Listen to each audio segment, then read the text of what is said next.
Good afternoon. 大家好. 안녕하세요. My name is Sandra. I'm the distinct honor of representing this community in the City Council for a second term.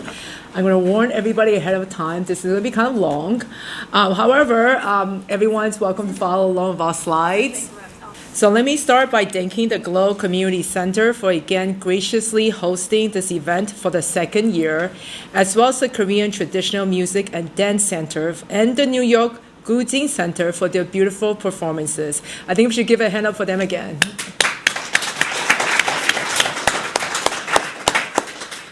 These artists are proof that Flushing is quickly becoming one of the art and cultural centers of New York.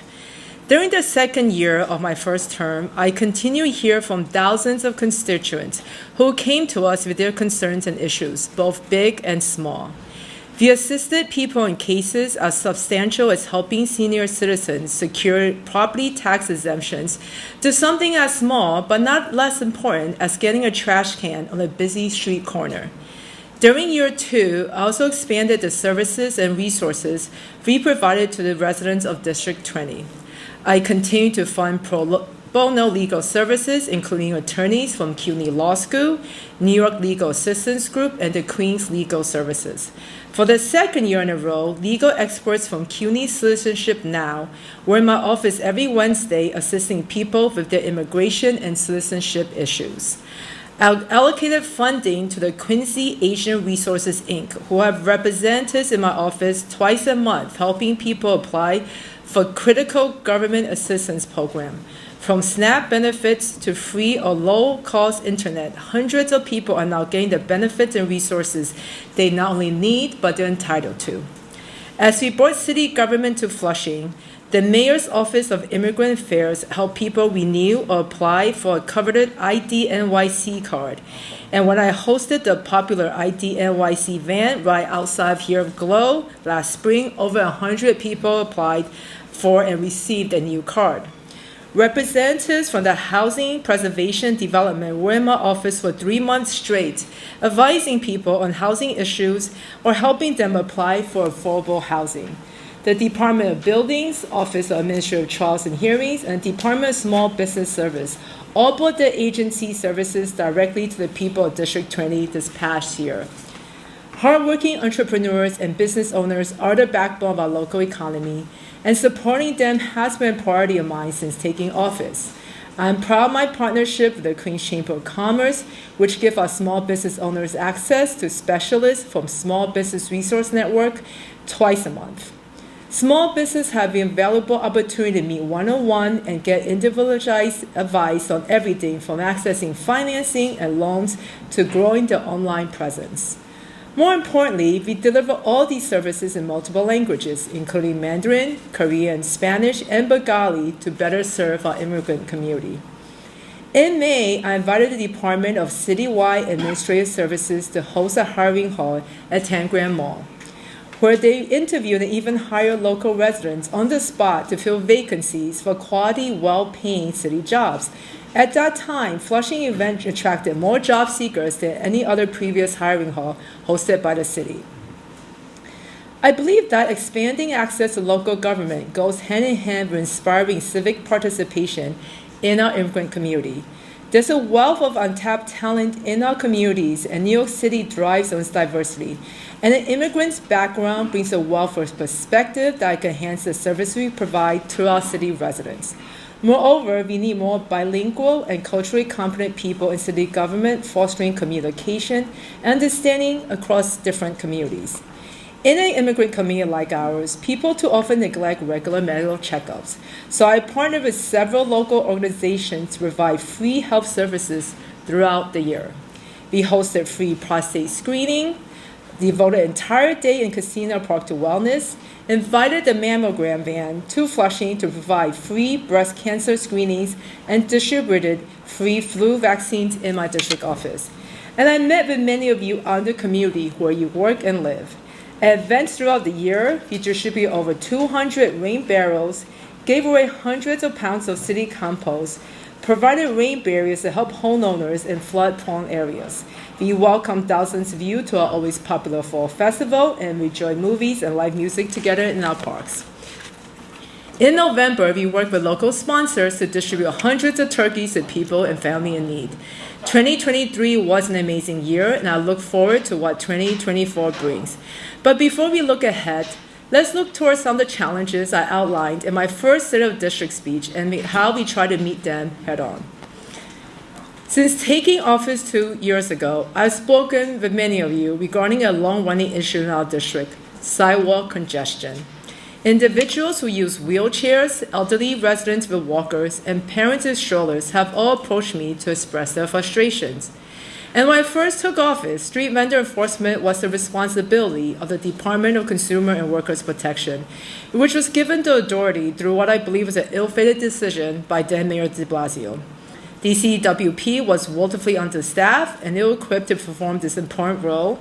So after months of advocacy on the part of myself and my staff and discussions with current administration, enforcement was transferred from DCWP to the Department of Sanitation, which is a dedicated staff of uniformed officers who have years of experience enforcing and keeping our streets clean. At a recent City Council hearing, I was pleased to learn that the Commissioner of DSNY that every borough now has a dedicated team of agents focused solely on enforcing street vendor rules and regulations. However, I still believe that men and women of the police department have an important role to play, and I continue to urge NYPD to work closely with DSNY to address the issue as I look forward to working with the new commanding officer in the 109 precinct to continue the progress we have already made. And there's been real progress. When I took office, there were hundreds of vendors on Main Street, and thanks to increased enforcement, the numbers were brought down considerably. And while there's still work to do, I believe it will lay the groundwork toward a lasting solution to this issue. I have also worked closely with DSNY to address store and business owners in downtown Flushing who use our public sidewalks to display their merchandise, impeding the safe and the seamless flow of pedestrians. The work of DSNY inspectors have resulted in tens of thousands of dollars in fines and in some cases, confiscation of goods. I have also introduced a bill that would dramatically increase fines for littering or obstructing sidewalks by commercial businesses. In the coming session, I hope to bring it before the full City Council for a vote and finally hold bad actors accountable for cutting our sidewalks. Our sidewalks are vital arteries that serve as conduits for community interaction, and they should be navigable by everyone. At this time last year, Flushing was in the midst of a public safety crisis. With crimes increasing at one of the highest rates in New York City, I argued that the main factor driving the surge of crime was the shortage of police officers at the 109 precinct. The same week I delivered my first State of the District address, I wrote a letter to Mayor Eric Adams requesting more officers and resources for this precinct. He listened, and over the past year, we have received approximately 50 new officers, with many of them assigned to foot patrol in downtown Flushing. And it's paid off over the past year, and we have seen a steady decrease in crime. And while it's the responsibility of police officers to keep us safe, we in city government can always do more to provide the tools and resources they need to do this critical work. In the last budget, I secured $312,000 to purchase new Argus cameras that will be deployed in the 109 precinct to deter crime and help detectives solve them when they do occur. Again, I look forward to working with the new commanding officer of 109 precinct, Deputy Inspector Kevin Coleman, who is here today. Thank you for being here.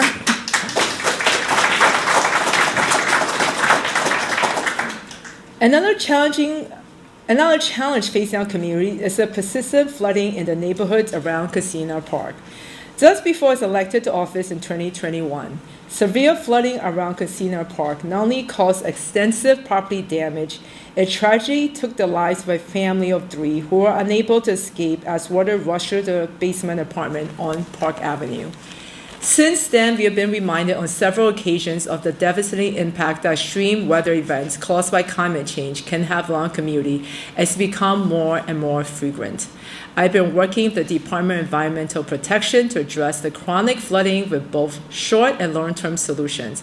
I'm happy to say Casino Park was selected to receive several cloudburst management projects aimed at managing stormwater during periods of intense rain. These projects include 2 large grain gardens, one which is already under construction at Booth Memorial Avenue and Casino Boulevard, and another one that will be built near Queens Botanical Garden. Other flood management initiatives will include porous concrete to absorb stormwater, underground retention to store water until it can be safely discharged into a sewer system, and other forms of groundbreaking technology to capture stormwater. These short-term projects will protect residents in the near future as we continue to work toward long-term solutions that result in more sustainable and resilient community. While these projects will help, we also have to be realistic that some neighborhood homes will always be susceptible to flooding. In May, I sent a letter to Mayor Eric Adams urging him to launch a government program to purchase the homes of owners who are interested in relocating from flood-prone areas like Peg Avenue. The city has since then allocated $1 million in federal IDA funding to lay the groundwork for a planned launch of such a program in 2025. But I know residents need to hear directly from the city on what steps are being taken to protect them and their homes. I've been in talks with DEP to schedule a second town hall in the coming months so they can share important updates on their plans and progress. I hope to share details about that very soon. One question I often get asked is what's the biggest responsibility of a city council member? And that's a hard question to answer. City council members play a number of roles in our community, but one of the areas where we have the most influence is passing the city budget. So back to what is the role of a city council member, and one of our roles is to pass the city budget. I'm extremely proud to announce that Speaker Adrian Adams named me to a city council budget negotiations team last week. The budget negotiation team is made up of a few council members who negotiate the city's $110 billion budget with the mayor, and that's how much it is for this year, so everybody know that. It's $110 billion. We all know that the city is currently dealing with a difficult fiscal situation, but we still need the city to deliver for our residents. As a member of the BNT, I'll be fighting for us. However, the local projects matters just as much. And I'm proud to say during my first 2 years in the office, I've been able to secure over $30 million for capital improvements to our schools, expansion of our open space, and vital service to the people of District 20. During the pandemic, we learned how vital our open space are to both our physical and mental health. During the last budget cycle, I was able to secure $6 million to fund the completion of 2 more segments of the Eastern Queens Greenway, which when fully completed will seamlessly connect the great parks we have in Northeast Queens. That's from Fresh Meadows to Alley Pond. This is in addition to the $6.25 million I allocated to the project during my first year in the office, which means nearly the entire stretch of the greenways that runs through my district is fully funded. In our neighborhood, we recently reopened a reconstructed Maple Playground. I look forward to welcoming the public back to a reimagined Bland Playground, which should be coming in the next few months. And I'm excited for the Parks Department to begin the design phase for a new Weeping Beach Playground. At the start of the school year, I made an effort to visit as many of the schools in my district as possible and meet with the principals, staff, teachers, and students. Impressed by their dedication to delivering a quality education to our children, it is no accident that the schools in our district are the most sought after in New York City. This year, our district had 2 national Blue Ribbon schools in PS 242 and PS 244. In 2023, there are only 335 schools in the entire nation that earned this distinction, and so we have 2 in this district, which is an amazing accomplishment. Speaking of PS 244, I worked with Principal Robert Groff and his team in conjunction with the Asian American Education Project to bring an AAPI history curriculum to the school to teach students about the important contributions Asian Americans have made to this country. Last February, I worked with New York City Kids Rise and Flushing Bank to provide $5,000 contribution to the community scholarship accounts for first and second graders at my former school, PS 22. I'm hoping to be able to make a similar announcement in another school in Flushing in the coming months. In August and again in October, I partnered with School District 25 to distribute thousands of books to school students at 2 really incredibly popular events at Casino Park. And I'm excited to announce that District 20 is getting a new school. Just last month, the City Council gave the final approval for the School Construction Authority to acquire land and build a new 696-seat elementary school on 45th Avenue near Casino Park. I look forward to its opening in September of 2027. Ensuring that our schools have the resources they need to succeed is paramount, and I'm proud to have been able to fund nearly every principal's top priority for the last 2 years. This year I was able to secure $4.5 million for our schools, including nearly $1.5 million for oratorial upgrades at PS24, Junior High School 189, and PS214, $680,000 for technology upgrades at 6 elementary schools, and $500,000 for the much-needed security cameras at PS20. Flushing is the busiest bus-to-train transfer point in the entire New York City. Main Street and Roosevelt Avenue is the third busiest intersection in New York, behind Times Square and Union Square. In 2023, Flushing Main Street had the most MetroCard swipes of any station in the entire subway system. The tens of thousands of people passing through Flushing every day makes for vibrant streets, but also makes keeping those streets clean an immense challenge. Securing money in the budget for those services is paramount. I was able to secure $146,000 for the Flushing bid to provide additional cleaning services and graffiti removal, another $134,000 for Department of Sanitation to provide mobile litter patrols to target illegal dumping throughout the district. Finally, working with the Speaker's office, I was able to secure $2.2 million to provide resources and programming for the people in District 20. This includes $150,000 for youth programs, $150,000 to support our community older adults, $340,000 for after-school programs, and $133,000 to support survivors of domestic violence. However, bringing resources back to the district is just one of my many responsibilities as a city council member. During my first year in office, I focused on passing bills to make city government more accessible in our largely immigrant community by requiring the city to provide services and information in more languages spoken by everyday New Yorkers. That priority was informed by my own experience growing up as the daughter of 2 Asian parents with limited English proficiency. And even as a child, and up to today, it will fall on me to be their interpreter as I communicate with government agencies. My focus on expanding language access continued into my second year in office. I passed a bill to design the ballot for elections that use ranked choice voting to make it easier for voters with limited English proficiency to understand. I also passed a bill that required the city to translate material decisions on summons as well as report on languages spoken by inspectors to ensure that our hardworking immigrant small businesses owners understand their rights and responsibility. I also introduced a bill that required the city to translate the 311 mobile app into designated citywide languages, and a resolution calling the city to translate bus and subway announcements into the 4 most commonly spoken language in New York City.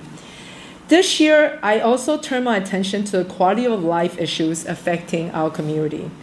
I introduced a bill requiring the Department of Transportation to inspect a site for safety concerns when a business applies for or renews for a stoop line stand. And after hearing from many constituents, I introduced a bill to ban char boilers on mobile food vending carts. Too many residents are forced to live with smoke and harmful pollutants created by these char boilers infiltrating their homes. Residents, including vulnerable populations such as children and the elderly, deserve to live in an environment free from unnecessary health risks.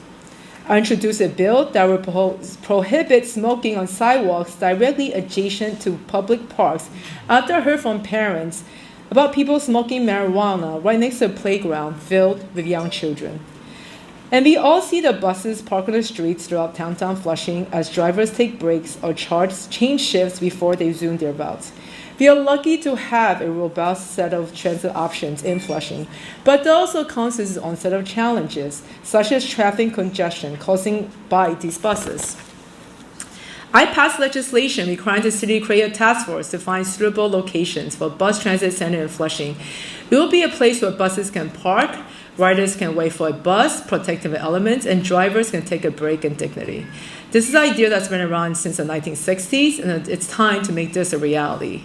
And this year, I passed a resolution calling on federal government to finally recognize the important contributions Asian Americans have to the United States by finally making Lunar New Year a federal holiday. Both New York City and New York State have taken this historic step to recognize the most important holiday on the calendar for the Asian community, but only federal recognition will ensure it's treated with the same importance as other major holidays throughout the year. We have accomplished a lot over the past 2 years, but I know there's still much more to do. I'll be closely monitoring an e-scooter sharing program that the Department of Transportation plans to bring to Flushing this year. We are working to alleviate congestion and don't believe that by adding hundreds of e-scooters to our streets and park and corrals in our sidewalk will help us accomplish that goal. People want to live in clean, graffiti-free neighborhoods, and dirty streets and sidewalks are some of the most frequent complaints I get in my office. Ensuring cleanliness of our community will continue to be a top priority, as well as addressing unlicensed vending in downtown Flushing. We'll continue to drive down crime, create communities where people feel safe on the streets, and our small business can grow.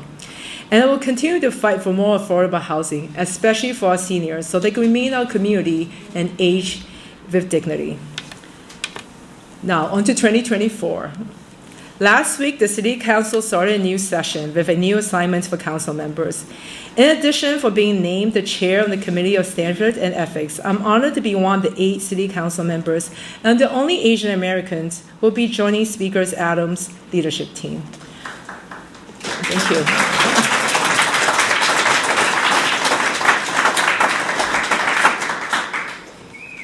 I was also appointed to the budget negotiations team. Passing a fiscally responsible budget that also delivers essential services that every New Yorkers rely on is one of the most important and challenging roles that City Council plays.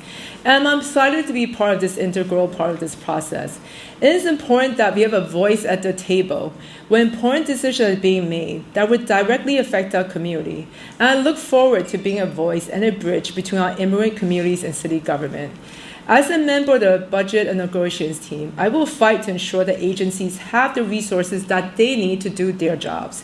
It's not enough to pass a law requiring agency to do something. We need to fund it so they can allocate the necessary resources. One example is Department of Sanitation, which formed its vendor enforcement unit. But without the resources to assign officers, the unit will be unable to address the proliferation of unlicensed vending in our public sidewalks. Moreover, the budget negotiations team is charged with determining the allocation of City Council's many initiatives. These initiatives fund not-for-profits that provide critical services to our most disadvantaged communities. As a part of the budget negotiation team, I will fight to ensure that our not-for-profit organizations and other community groups aren't overlooked in the city's budget. Finally, I want to thank everybody who went to the polls in November and gave me another chance to be in this office. And I stand before you and I'm reminded of the dreams my parents had when we escaped the genocide in Cambodia.